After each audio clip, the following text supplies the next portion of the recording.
let's just say that you've made it this far in the series, focusing on Somewhere Over the Rainbow, using this famous song that you probably know really well to culture your ear to all the notes in the scale, melodically and now harmonically. Because let's just say you heard the song, you watched as I transcribed it by ear, you listened as I sang the song to you in solfege, and maybe you even watched it a couple times and started to internalize that. And then you did the 2 subsequent videos where you practiced hearing and calling back little fragments of the song in solfege. And then you did the next video after that where you practiced sight singing, even if you don't read music. And now you might be wondering, let's just say, well, how does this apply to hearing chord progressions? Well, this video is going to take that on. I'm Hans at tuneindigo.com. Let's get started. We're taking the same approach in the call and response video and applying it to the bass lines. Now, if you think about how you hear chords or how you hear chord progressions, the flow of harmony through time underneath a melodic primary element, the main thing that you need to listen for is the bass line. Now, that alone is a skill because hearing the bass line or hearing the bass note within a texture of sound is its own challenge, especially if you're a treble singer. Hearing low notes is not that easy and needs attention on its own.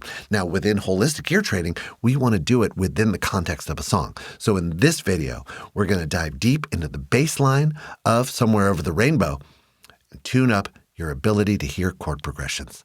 Now, I just want to give you a reminder. This whole Somewhere Over the Rainbow series is not really about learning that one song. No. It's about getting your ear deep into one song, so deep that you start to notice patterns, tone feelings of different tones, melodic patterns, and now harmonic progressions that are going to start to jump out at you. Now, this is not analysis, so I'm not even going to tell you what the patterns are, because in this sound before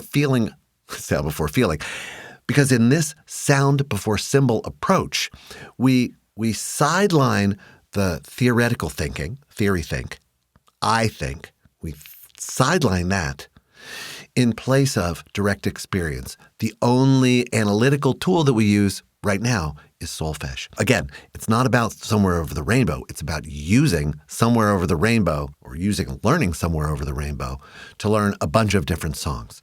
So here's the way this is going to work. First, I'm going to play for you Somewhere Over the Rainbow, just the verse or just the A section.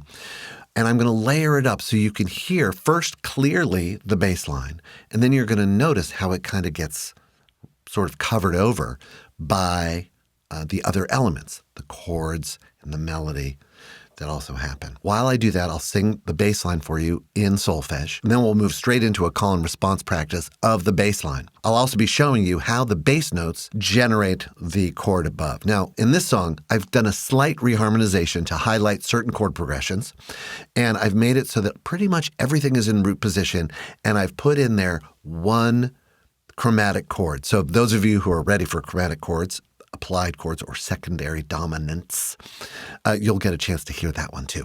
Before we go any further, here are the skills that really are helpful to develop on their own in service of hearing chord progressions. One is simply focusing on a bass line. I talk a lot with my students about listening with the focus.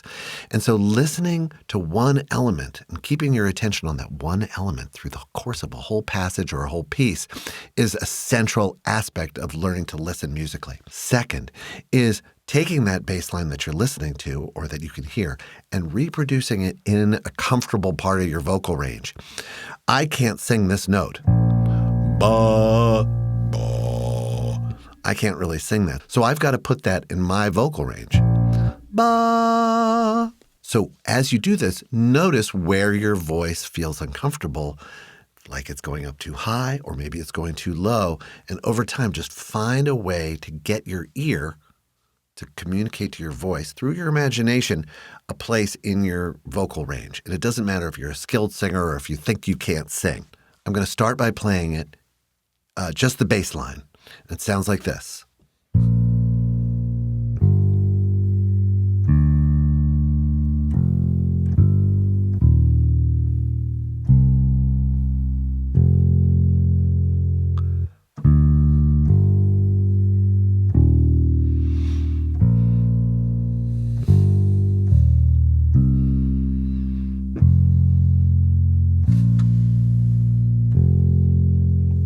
So now you've heard the bass. It's really low.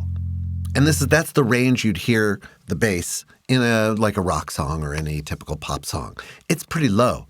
Now I'm going to play it again. I'll play it on the piano in 1 octave higher. It sounds like this.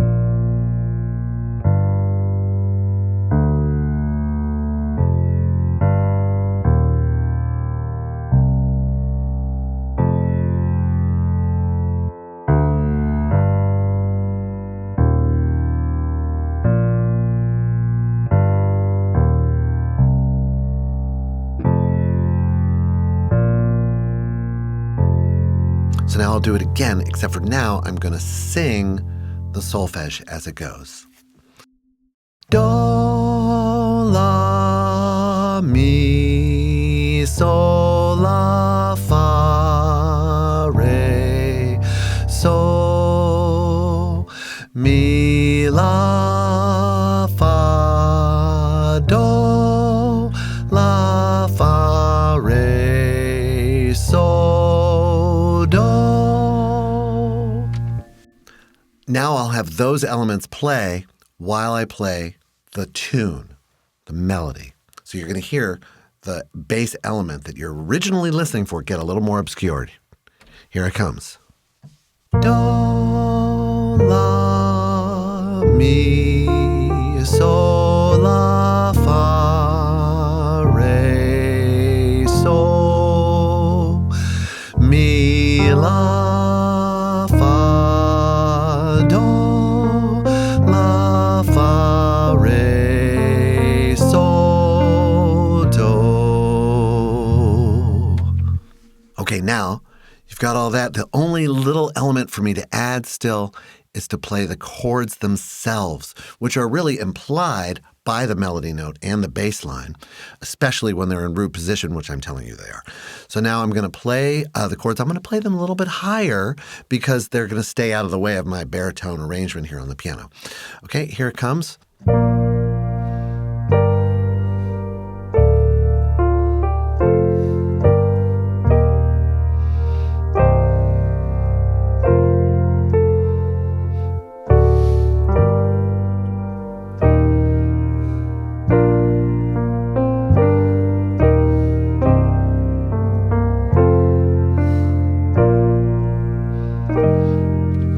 Now you've heard it a bunch of times. I'm going to play 1-bar phrases, and you've got to extract the bass from it. Now, if you're really new at this, just try singing the bass line in your voice, right? That'd be plenty. Hear it, go down, get it.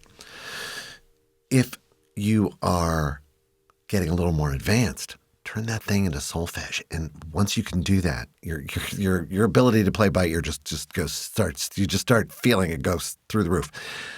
And then the third step, if you're really, really advanced and you're starting to connect solfege to the notes on the instrument, you can start to think about what the chords would be, either in functional terms, 1, 4, 5, and so on, or in terms of the piano keyboard, which we'll get to in the next video more deeply. Okay, now what you're going to see me do is you're going to see me point to these buttons on my controller. So that makes it random for me as well as for you, because I don't really know I don't have them labeled. 4 times each thing.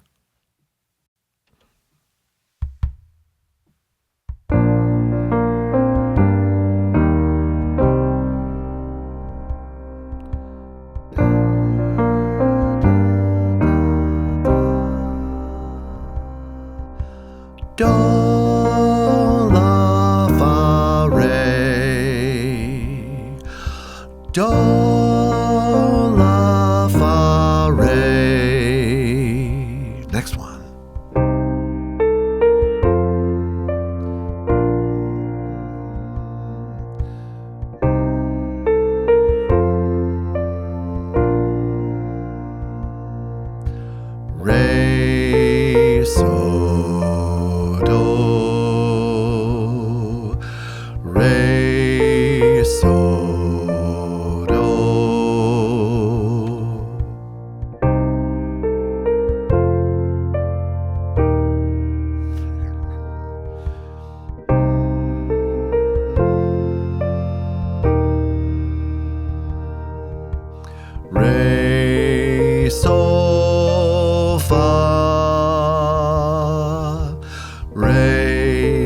sol, fa. Next.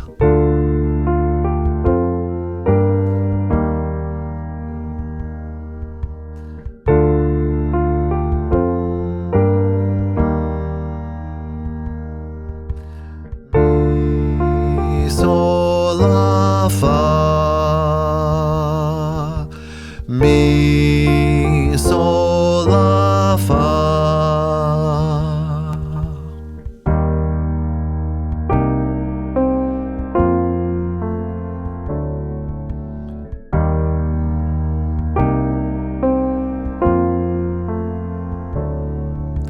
Fa, re, sol, mi. Fa, re, sol, mi.